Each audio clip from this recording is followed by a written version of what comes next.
Hello and welcome to Just One More Watch. Hello and welcome to Just One More Watch. You getting a feeling of deja vu? You think you've seen this video title and thumbnail somewhere before? Well, if you've been watching the channel for more than the last couple of years, you probably have seen something very close to this video title and thumbnail before. It's basically the same premise that I used 2 years ago when I reviewed this watch's grandfather, if you see what I mean, the RLG Odyssey 2. And it was a great video, it did very well, and I got a lot of fantastic comments. I'm looking forward to reading all of your comments today. I guess there are as many answers to the question, what is the best everyday watch you can buy for $350 or less, as there are people with wrists with watches on them. Everybody has their own opinion. For me, a well-chosen dive watch will do 95% of what you could possibly ask of it. From the office to the beach and back again, no problems at all. Now, there's obviously no shortage of competition in that regard. Japanese manufacturers, Orient, Citizen and Seiko, very strong when it comes to dive watches under 350. Plenty of competition from the bottom end of the Swatch Group ladder as well, but I think a well-chosen micro holds its own against that company, and I think this RLG Odyssey 4 is a well-chosen micro. Now, full disclosure, you saw the pop-up, I'm sure. This video is sponsored by RLG. They'll be sending me one of these in the colorway of my choosing, and I choose this pastel blue in 2 months' time when these are ready. They're taking pre-orders at the moment at $350. That price creeps up towards $400 by the end of March, and the full retail price in April when these are available is going to be $429. Now, I never reviewed the Odyssey Mark 1, but I've reviewed the 2 and the 3, and it's been really interesting to see how they have evolved this model over the last couple of years, over the last couple of production runs. I'm going to include plenty of footage of the 2 and the 3, but obviously plenty more of the 4 today. I think it does make a very strong case for itself, with one fairly obvious caveat. Let's flip the camera and find out what that is. So we're now 3 down and 3 to go from my top 6 micro watches to look out for first quarter 2021. The RLG Odyssey 4 being the third that I have reviewed. You always get great value from RLG. That's been the same whether it's the 1, 2 or 3. So you get this nice little travel pouchy thing here which can store 2 watches.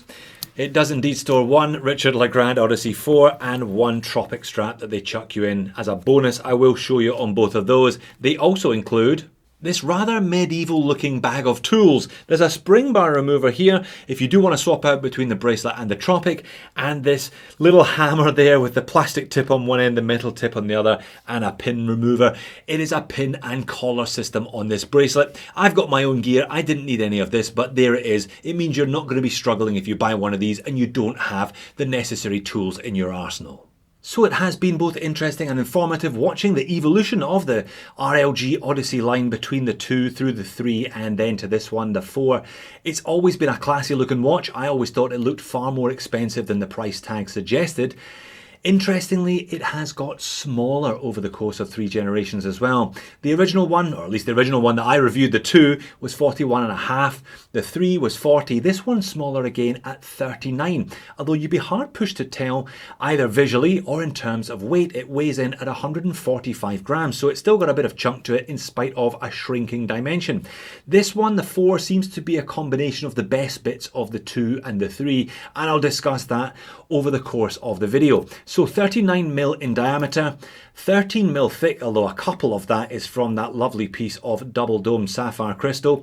46 lug to lug with drilled lugs, so they've added drilled lugs for this Odyssey 4. I guess that aids you if you do want to swap over between the bracelet and the Tropic strap. 20mm lug width, including an inverted mid-link of the end link. That was a feature of the 2, but they lost it for the 3, so it's great to see that return. It means pretty much instant drape. This one is going to fit even small wrists comfortably and easily. Bit of taper on the bracelet down to 18, back up to 20 at the clasp, and as I said, 145 grams when it's sized up for my 7-inch wrist. All stainless steel construction, case crown bezel and full stainless steel bracelet, solid end links, Pin and collar system as noted. Quite easy though, you know, some Seiko pin and collar systems are a footery nightmare. This one was okay, the collar actually stayed in the mid-link and I was able to manipulate the pin, no problems at all. Now the clasp has gone back to a much more similar looking clasp as featured on the RLG Odyssey 2. So nice high polished chamfered edge, that complements the high polished edge on the bracelet. I'll come back to the bracelet in a minute or two. Double security pushers and it is milled, but only 3 micro adjusts. Could probably have done with a 4th there. Case finish definitely seems to get better with every generation as well. Nice fine brushing throughout and a chamfered edge, polished upper edge here, which changes so it thickens halfway up the lug and then slims down to where the bezel meets the case. It's an RLG branded crown. They've obviously rebranded from Richard Legrand, which was RL, to RLG in that new hexagon logo. Some people have said it looks like the San Martin hexagon, which I agree with, it does. Nice coin edge bezel here on this one, carried over from previous versions. And let's look at the bracelet. Definitely the most comfortable and the best looking of the 3 Odyssey bracelets that I've reviewed. The Mark II was a very, very simple 3-link Oyster, but it did have the inverted mid-link of the end link. The Mark III had a protruding mid-link of the end link and it wasn't as good looking as this. This one, nice high polish to all 3 of those links. Now, it looks like a 5-link, but it isn't. It's still only a 3-link. There's a little indent separating the edges of those outer links and a high polished finish there. That complements the high polished edge of the bracelet clasp nicely and also the high polished chamfer on that case. Overall, very nice bracelet. One of the highlights of the Odyssey has always been a sapphire bezel insert. One of the few watches that I've encountered at the price with a sapphire bezel insert. Again, this is going for the vintage look without being achingly retro, and again that is aping the acrylic inserts that they would have fitted to dive bezels of yore. Goes very, very nicely with a double domed sapphire crystal on this one as well. Really adds an extra touch of class. Now, 120 click unidirectional rotating bezel. The Mark II for some unknown reason was a 90 click. This one's a 120. Everything lines up and the bezel action looks, feels and sounds great. The case back seems to have taken half a step backwards on the Mark IV though. Screw down stainless steel, screw down crown, 200 meters of water resistance as all previous incarnations have been as well. There's the diver's helmet and cross anchors, that old staple of dive watches, but it used to have a wave pattern behind it on the Mark III, which is sadly missing from the Mark IV. And I've called this watch classy on more than one occasion, but I'm not sure that that calligraphy script really does it any favours there whatsoever. Anyway, at least it's on the case back, you don't have to look at it if you don't want to. Hey, no complaints about the performance of this one on the timegrapher though. The movement in this is a carryover from the Mark III. It's a Miyota. It's a Miyota 9039. Now that is the specific no date version of the 9015. So no ghost position when you're adjusting the time on this one. Plus 4 seconds per day, healthy amplitude, minimal beat error, running at 28,800 vibrations per hour. So it's a high beat movement. You get that nice smooth sweep of the second hand. The second hand ticks 8 times per second rather than the 6 you get from a Seiko movement. 24 joules and roughly 42 hour power reserve. And the dial and hands are pretty much carried over from the Mark III, which were in turn pretty much carried over from the Mark II. So signature applied large style Arabics at the 12, the 3, the 6 and the 9, and applied batons everywhere else. There's a printed minute track with prominent 5-minute markers around the outer edge. New branding on this one though, so that RLG hexagon printed beneath the 12 and Odyssey 200 meters / 660 feet printed above the index at 6. I've always really liked the handset on the Odyssey. I think they suit the watch perfectly and add that extra touch of class. Kind of simple fence post hour and minute hand. It's the second hand that I've always thought was the ace in the hole of this one. A really, really attractive looking diamond tip that reaches all the way out to the minute track. I think of the 3 that I've looked at, this one, the Mark IV, they've got the proportions of the handset perfect. It really looks good.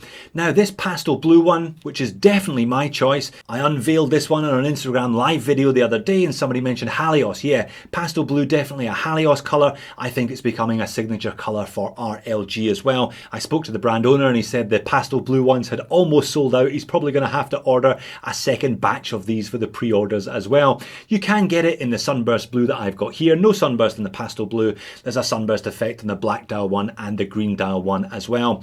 But yeah, pastel blue for me all day long. I love how the indexes and the hands are all black rimmed rather than silver rimmed. For a bit of extra definition, I love that combination of black, white and pale blue. And they've changed the lume on the Mark IV as well. Always used to be BGW9 for that ice white glow. Now it is C3, so you get a kind of greener glow instead. I'll turn the speed right up. The bezel insert's the first thing to go, isn't it always? But the handset hanging on gamely to the last, that's what you really want. Good job on the lume from this one. And on wrist, I think the Mark IV wears the best of the bunch. That slight reduction in diameter of the head of the watch, 10 grams less weight as well, makes it feel better balanced than the 2 or even the 3. It's got that 3-link oyster, inverted mid-link of the end link, but it just looks a bit classier, a little bit more refined than the 2 or the 3, I think. And that's it on the Tropic. I'm never one to complain about the addition of free stuff to a package. Nice RLG branded, nicely chamfered buckle and tang there, and it does suit the overall vintage look, unguarded crowns and that faux acrylic but modernised to sapphire bezel insert also. That's the overhead shot, lovely summery colour, that pastel blue, and the fact that the indices and the hands are all bordered in black definitely helps with legibility. And outside in natural light, you do get a lot of light play, a lot of interaction from that sapphire bezel insert, the new dome sapphire bezel insert, and the double dome sapphire crystal. Nothing too outrageous though, certainly not on this pastel model, which has the gloss dial but no sunburst. You will get even more, therefore, if you opt for one of the 3 other colorways that has a sunburst dial. On wrist, very nice. Like I said, it wears pretty much like a 40. Nice compact lug to lug at 46 as well though. And that's the pocket shot to finish. I could definitely rock a pastel blue dialed watch as a daily, but could you? That is one of the questions we're going to have to ask ourselves. Moans and niggles, what am I going to complain about today? Well, I've already talked about the case back and in particular the script around the outer edges. I've never seen that before and frankly I never want to see it again. Not particularly legible and I don't think it suits the watch either. The clasp, I would love to have seen one more micro adjust hole. 3's not bad, but 4 would have been better. Ideally, I want to see the same number of holes or the length between the holes equaling or being greater than the distance between those pins. That way you're always likely to get a good fit. 3's okay, 4 would have been better. And the crown looks okay, but it feels a little bit low rent. I've talked about this before when I've reviewed previous RLGs. It just looks so much more expensive than it is. Occasionally there's a couple of tactile elements here and there that remind you that you're still dealing with a relatively budget watch. And I appreciate that these 2 watches that I have are prototypes and I would hope that they would be remedying this for production units, but there were inconsistencies on the fill of the Arabics, the lume fill on the Arabics. If you look at the pastel, if you look at the 3 and the 9, you can see some rough edges, not quite filled to the brim as they should be, if you see what I mean. If I switch over to the dark blue, the blue sunburst style, no problems at all with the Arabics on this one. So I'm guessing it's a one-off, but they really want to look at that, make sure they're consistent for production units. And then of course there is the big one. Is this the ultimate everyday watch for less than $350? Well, it depends if you can live with pastel blue or not. I can, but if you can't, then go for the green, the blue or the black. But can you live without a date on your watch? That was the caveat that I was referring to in the intro.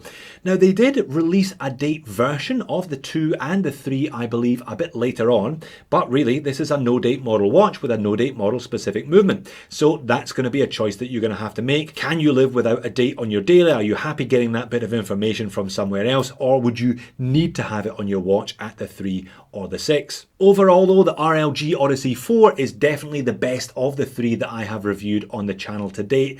$350 US on pre-order. They're not price gouging here either, considering they're continuously improving the product. The big improvements here are the domed sapphire bezel insert and that new bracelet. It's only a 3-link, but it looks like a 5-link and it really works visually for me.